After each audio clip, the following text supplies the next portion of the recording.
Hi, this is Graphically Alex coming at you with all things fat related. If that's something that interests you, please subscribe. I'd love to have you. Today we're going to go over, I can't remember her name. I think it's like S Rhodey, I guess, whatever that is. Whatever. I want to go ahead and just cover her. I found her in the compilation video that I just did, so I want to do this basically. So we're going to start here. The comment says society is cruel to fat people because us humans were not naturally fat. Okay, so we'll see what she says. Even if this was true, which it 100% is not, fat people have always existed, but even if this was true. When people say that fat people have existed or haven't existed in this way, they're saying in the extent of like super huge and a super large amount of people in society. Obviously, things have changed in the past 4 decades, and you would have to be willfully blind in order to not see that. So that's typically what people are saying. Now, a lot of people who are not well versed in this sphere, they will say it in an unclear way. I would advise people to say, we have not seen obesity on this level throughout history ever. Especially, we have not seen the rapid expansion of it since the 1980s. And now it's expanding globally. So we have never seen that. So something has very obviously changed or something is very obviously going wrong. And I'd wonder what she would say to that. But let's continue to listen. Why would being cruel to them be the answer? Being an asshole to other people will always say more about the person being the asshole than the person they are directing it towards. Because why do you care? So I find that really interesting because I think a lot of fat activist types are assholes, as she says. I think a lot of them are really nasty. I've seen, we just saw the huge Leo Skepi cancellation campaign. We see a lot of stuff that they do. They're not kind. We see them go after people who decide to lose weight. We see them go after people who change their mind about fat acceptance, which, it's to be expected, but is it not an asshole-ish lashing out moment? Yeah, I would say it is. So I guess by your logic, your movement has a lot to answer for. One of the things that I've looked at when I've looked at her TikTok is I see she is an absolute queen of projection. And if you just go down her feed, almost every single video she does, she is projecting. And that's more of like a personal attack on her. But in terms of fat activism is not at all afraid of being assholes. If anything, as an anti-fat activist or anti-fat acceptance activist, I tend to get more shaming probably from people on my own side who say that I'm too mean. So it's the complete opposite. Gosh, what is up with my internet? Anyways, let's get back to it. Okay, we're back. Because why do you care? Why do you care that fat people exist? Why do you care what people think about fat people? Why do you care what clothing brands do? Why do you care what airlines do? Why do you care about what anybody does? This is a really bad argument made in very, very bad faith because I need you guys to understand that when fat activists say things like this, they are simply trying to silence you. This is not something that they're saying to make an actual argument. They are saying it primarily because they want you to be shamed and silenced. Now, I, at times, will do this back to these types of people. I literally had a comment today that said that the video I did on glitter and lasers is disgusting and that I should be ashamed and all this stuff. And I just responded to the comment and I said, your comment is disgusting. And she flipped out. It's like they cannot handle anything of what they dish out whatsoever. So you can always use that against them. I figured out that a lot of times when people are the most judgmental, they fear being judged the most. So if you're engaging with fat activists and they're trying to shame you, if you do a light little shaming back, you don't even have to do it that deep. I literally just said, your comment is disgusting, and this person freaked out. Like, that's the level that they're on. Like, this woman, if she were to get in an argument with me, if she tried to shame me and all this stuff, I could literally just say the lightest criticism back and she would flip out. They don't have any resiliency. So I understand why people, they feel like we should be super empathetic all the time and all these different things. But I don't know. I think it is required in some circumstances, but not in all circumstances, because they would not show any empathy towards you. They actively root people towards their, they cheer on and root for people towards their death. They're very cold. They're not empathetic, and they don't care about anybody. And I'll show one of her TikToks pretty soon where I'll just really exemplify this even further. But I just want you to understand that you don't have to fear fighting back. You don't. Don't be overly harsh in your criticism. Keep it at the lightest level and they will flip out. That's my advice. Let's continue. And the other side of this is, if fat people didn't exist, then where would you get your unearned sense of superiority from? Also, humans are doing super cringy and lame and projecting argument. Where would you get your perceived sense of superiority from? Obviously, I've watched enough of her TikToks to know that she'll just come up with some other ideology or whatever, but she is very much like the uber religious person that she likely hates. She's very much into that type of shaming and moral grandstanding. She's like very much that kind of person. If you just want to see it, look at her TikTok and you can see every single TikTok she's acting morally superior. So I just don't, it's projection. It's projection. You're projecting.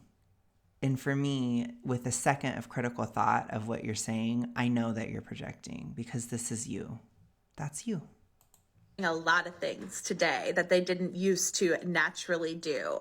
Being fat not being one of them, because again, fat people have always existed, but okay, then why are you even saying that? That kind of doesn't even make sense in regard to your argument then. If it doesn't relate to fatness, then it's not a good argument. I mean, this is just weird. I don't know. I'm not going to critique her that much because I don't want her to be successful. So just keep it going, girl. I just spout and spout and spout the BS. Keep it going. Keep it going. Do you hold this same energy towards all of those types of things? Diet culture has turned people's brains to worms. And what has fat acceptance done? Okay, so like I said, I wanted to show the kind of empathy that this person has and that people like this have. And I think that this TikTok really captures pretty much all of fat acceptance in a really, really short clip, which is why I definitely wanted to show it in this video. The comment here says, "We will get old and shit will start to sag. Then what? Will salad fix it?" Okay, now let's see what she says to that. First of all, that comment is one of the dumbest comments ever. I'm not even going to get into that, but let's listen to what she has to say to that, okay? Right, exactly. And trigger warning for morbidity and such, but we are also just all going to die, no matter what we eat. I am not going to spend my only life restricting myself constantly. And it's weird that that makes other people so upset, right? So essentially, fat acceptance at its core is purely based in nihilism. It's also based in teenage angst and rebellion, like against your parents or something. It's this really weird idea that any limit, any restriction, anything like that is bad and horrible and we should run from it. But at the same time, we should have so many restrictions upon our thoughts, what we say, how we treat others, etc. If we talk about our diet, so it's a very bizarre doublethink, and it's giving 1984 when they talk about this kind of stuff, because to me it's like I can see all the contradictions to what they say pretty much just upon listening to that. Because at the same logic, why do you care if people hate fat people then? We're all going to die anyways. Why do you care if the clothing sizes aren't there? We're all going to die anyways. Why do you care about if people care that you don't care? We're all going to die anyways. The logic doesn't work. It's not working. It's terrible argumentation. It's lazy. It's anti-intellectual. It's hypocritical. I think this is probably one of the most hypocritical fat activists I've seen, honestly. And that's like a big, honor.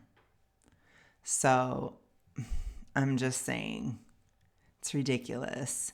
If you don't want anything good in your life, if you don't want to have a nice quality of life, that's your prerogative.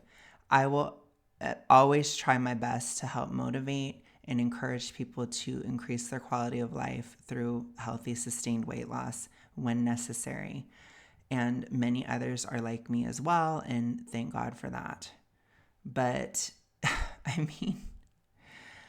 I don't know, you guys. This is the kind of thing where I struggle sometimes with, seeing how dark this mindset is, because, there's a real truth that a lot of people do not want to get better.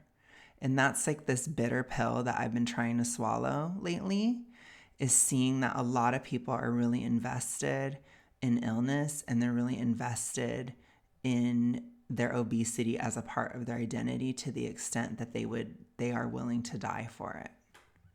And they don't want to get better. And that is really disturbing to me, but it's something I'm accepting, and I think that's why my mindset has changed a bit, and maybe that's why I'm a little bit less empathetic than I was last year. But I also think too, I will change my rhetoric as I see fit or as I learn things. And I feel like this year I just have realized I really don't give them the benefit of the doubt. This person, I cannot give her the benefit of the doubt. I really don't think that she has good intentions. I think she has really negative intentions. I think she's a very toxic person who's nihilistic. And let's just hear it again. Exactly. And trigger warning for morbidity and such, but we are also just all going to die, no matter what we eat. I am not going to spend my only life restricting myself constantly. And it's weird that that makes other people so upset, right? I just had to play it again. Okay, let's look at this one. This should be interesting. Sorry, I have to look through. You guys don't care, but because I'm just pausing when I'm recording. But I have to look through a lot, so it's been a minute. But I'm going to go ahead and do this one. This is one of the realizations that helped me stop dieting forever. A lot of the time when people use something like Weight Watchers or Jenny Craig to lose weight, they give all of the credit for that weight loss to the diet plan. And then if they gain the weight back, which most do, they entirely blame themselves. So they return to that old diet plan because they believe that they couldn't have possibly lost the weight without it, and that it is just their own personal failing for gaining it back. Okay, so I try to talk a lot about weight cycling within BED. For some reason, it is not talked about at all, but it is a huge part of it. And so I think a lot of times in fat acceptance, which this woman, she has experience with BUL, okay? But a lot of fat acceptance, they cannot understand that within BED there is B and R cycles, restrict cycles, okay? You can go back and forth.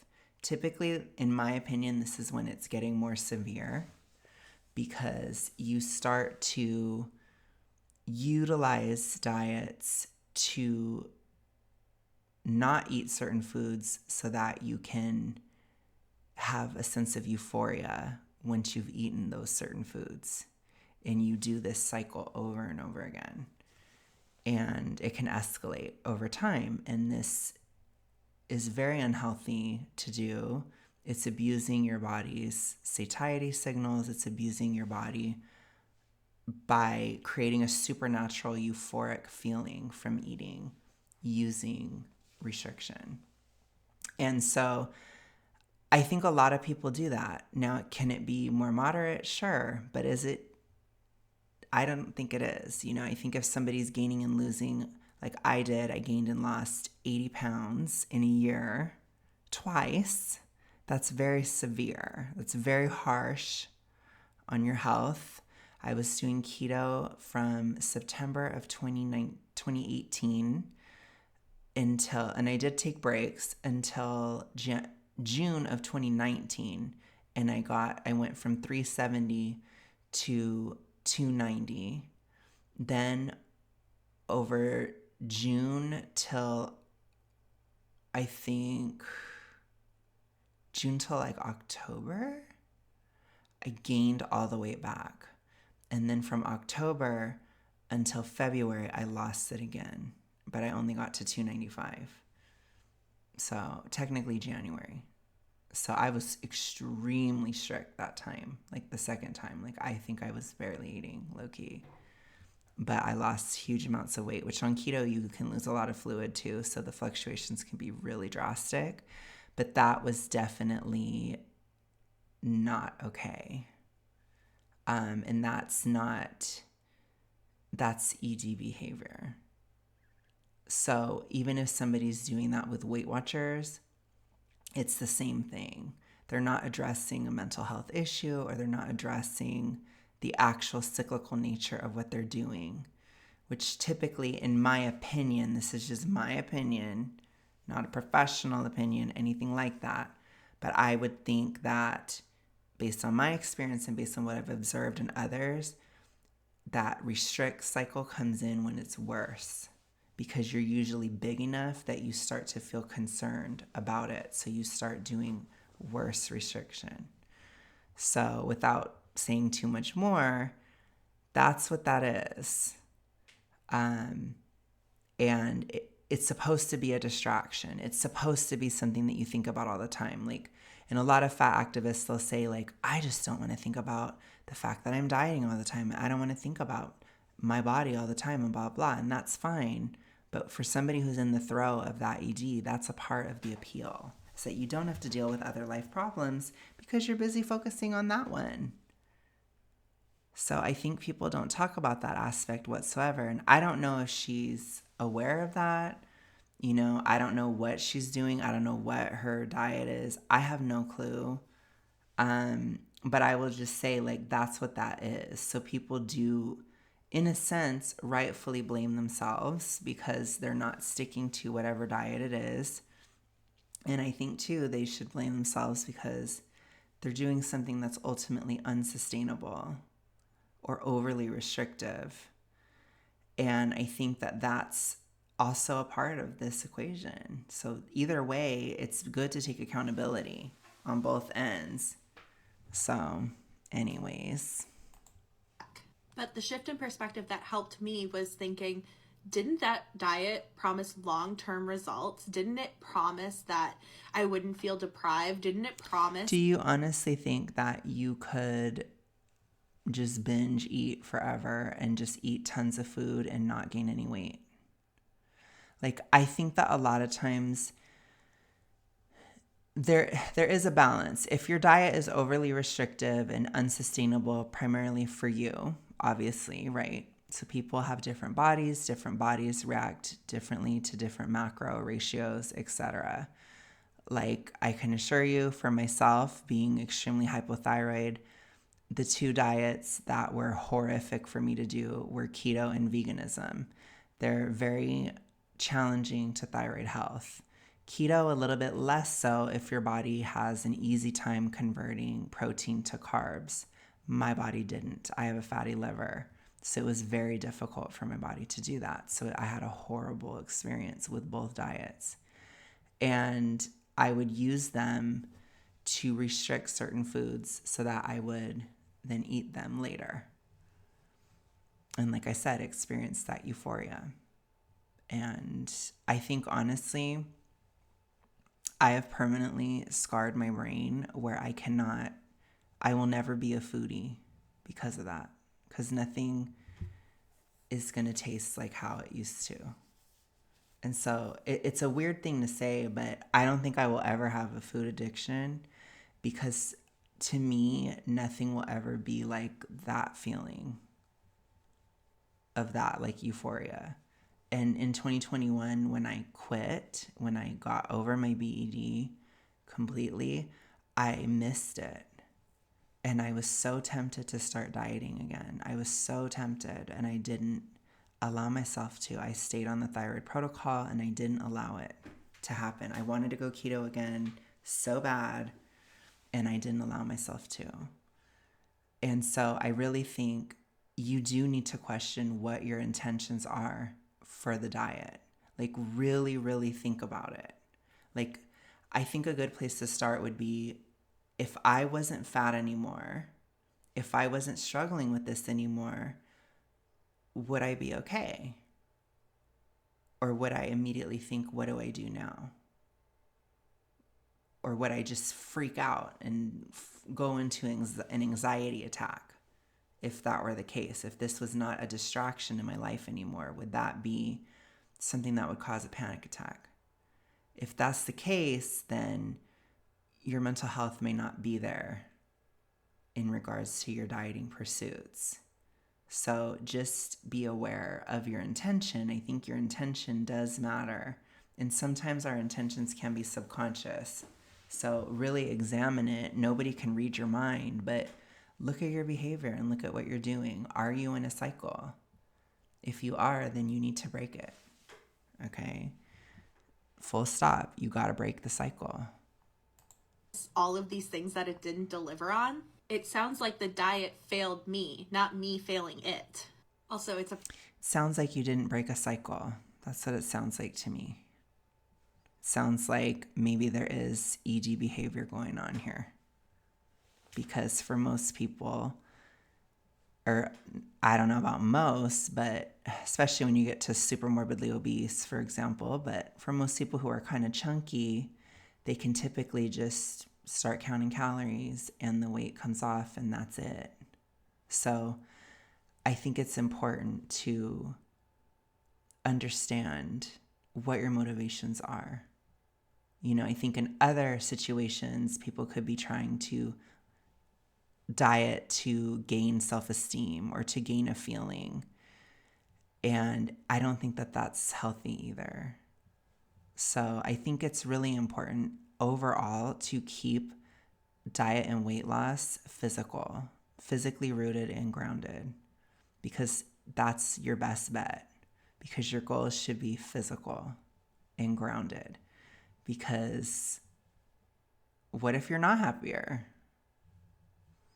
You can't necessarily base it on a feeling either way. In my opinion, I don't think it's a smart thing, especially if you have a history of BED. I really honestly would advise against diving into emotions whatsoever. Like, it's okay to feel your emotions, but don't feed into it and don't obsess over your emotions in regard to your weight loss journey. Like, I do examine it, but that's me honestly limiting how much I think about it. So you guys see, like, on my playlist where I talk about it, I still really think about the emotional aspects and I get all in depth. That is me holding back. So you could see if I was like diving into it, it's a problem. Okay? So just keep it grounded always, and keep accountability too. So don't listen to her. Profit-driven industry that obviously wants people to fail so they come back over and over again. It's literally their business model. I just thought... Sure, but so is everything. You know, I think fast food is the same way. Everything's the same way. Everything's making money or whatever. This person, she's a loud and proud communist So she always tries to tie everything back to that. But yeah, I mean, we live in a capitalist system. That is how people survive and businesses survive. So the best thing about a capitalist society is you can choose where you put your money. So you don't have to do something like that. I don't have to do Weight Watchers to lose weight. I'm not. I don't have to do Jenny Craig to lose weight. I'm not. I don't have to do Ozempic to lose weight. I'm not. I don't have to do bariatric surgery to lose weight. I'm not. I don't have to pay anybody any money to lose weight. I'm not. Full stop. So, and that's no shade on anybody who uses anything. I don't care. It doesn't bother me.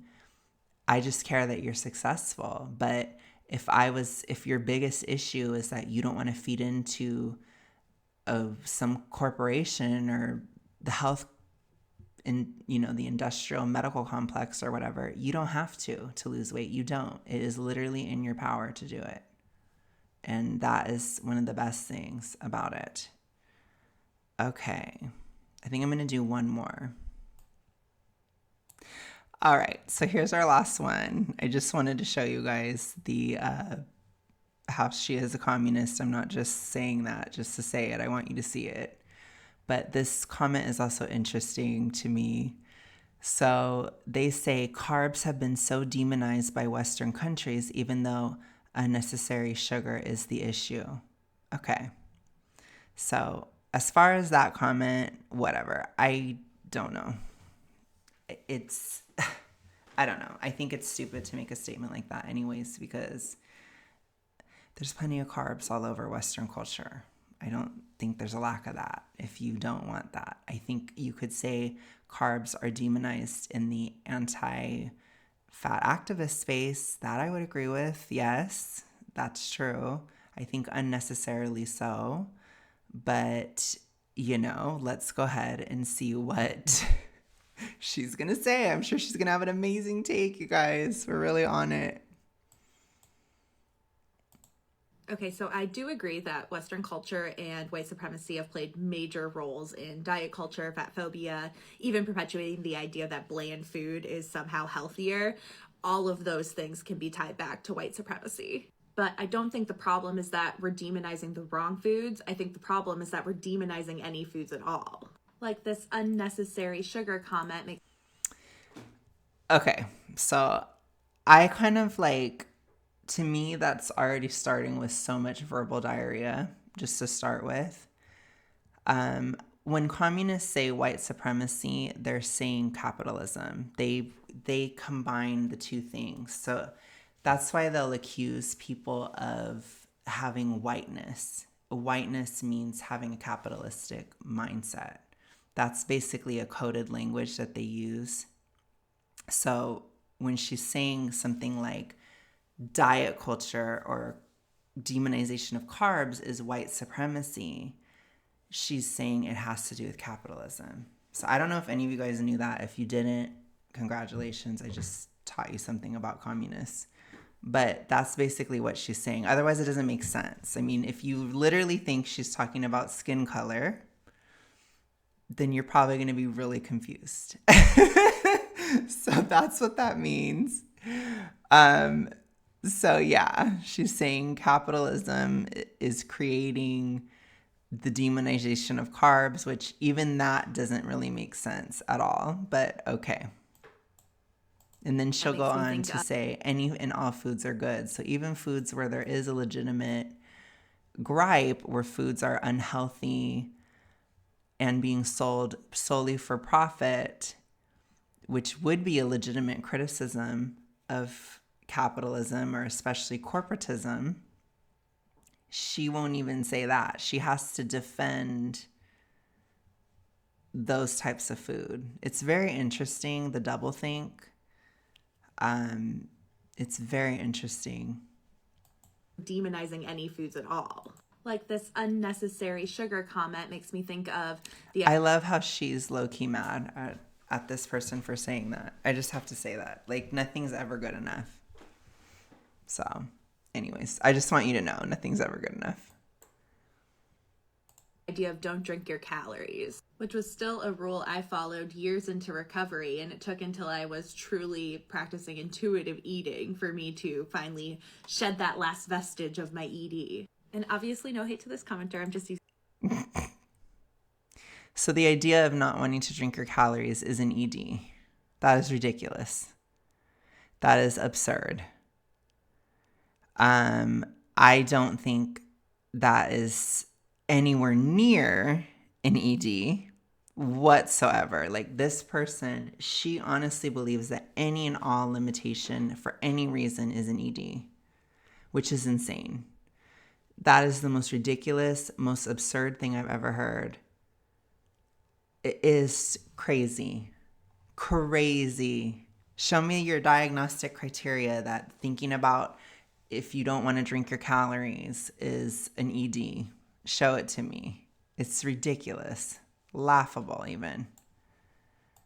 using this as a jumping off point, but I think if we spend even a fraction of the time that we spend telling people what they should and shouldn't eat, fixing problems like food apartheid and lack of nutrition education, access to healthcare, and just the massive wealth disparities in general, then we could actually solve the root of the problem. We just keep putting band-aids on. Okay, so I don't know. I don't think obesity is going to be solved by those things, because as society has progressed in a lot of ways, obesity has actually gotten worse. So if you think about it, there's more education now than there's ever been.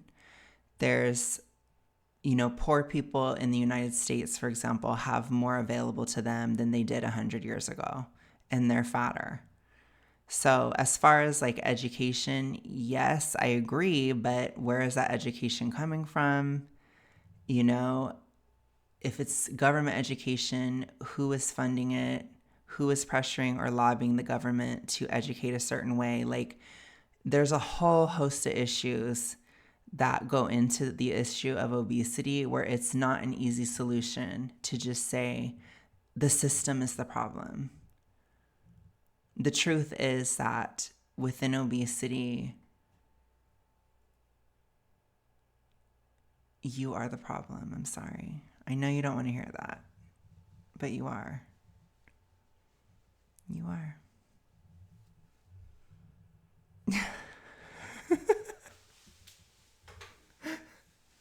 It's kind of liberating, though. It is a little bit. If you lean into it, I know it stings a little. But, sometimes people do have like hormone issues or something. But if you're electing to not treat those issues, then you're still the problem. And you have to work to treat it if it's happening. And you do the best you can. And that's all that I ask. That's all I think anybody should ask, is that you do the best you can. But it's like, if you're not, and if you're not trying at all, then yes, you're the problem. Because it doesn't matter what the system is. If you want to stay in an ED or eat and eat and eat and eat with no limits whatsoever, then you're going to have a problem. Like, you're going to be fat. It doesn't matter. So I'm just saying.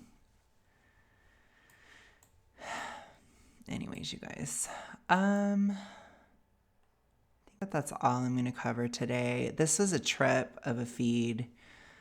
Lover of communists, hater of hierarchy.